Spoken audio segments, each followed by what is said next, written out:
Breivik, as you said earlier in your discourses, is a product of internet radicalization. How much of a threat do you think that is in terms of spreading the word of terror as far as the internet is concerned, and what do you think can be the preventive measures to stop something like this from happening in the future? Well, I think it's going to be a major factor in spreading extreme ideologies in the future, and this is already the case.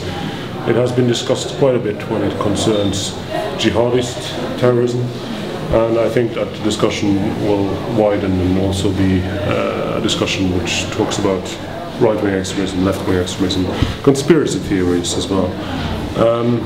As for what can be done, well, there are some measures that you wouldn't want to take. For instance, limiting freedom of speech, that could be done, but you don't want to do that. I think that the most important that one can do maybe is to educate people in a way that make them less likely to believe this kind of ideologies.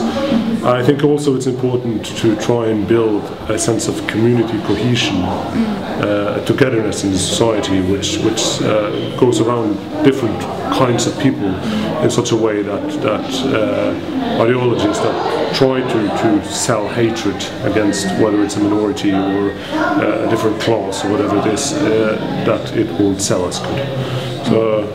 But in the end, I don't think that terrorism is something that one can prevent entirely. I think it's going to be something we will see in the future, and I think that we will also have to face up to the sad fact that we will have to live with it. What do you think is the threat from such anti-Islamic groups as far as Norway is concerned? How much of a clear and present danger is it really, reflecting? Well, there are two kinds of threats. One threat is the threat from violence and terror, which is not a big threat. I mean, the problem there is that you can have individuals that are inspired by this kind of thinking. The groups per se are not that dangerous, but they're dangerous in creating a rhetorical landscape which can then give influence to someone who takes it one step further.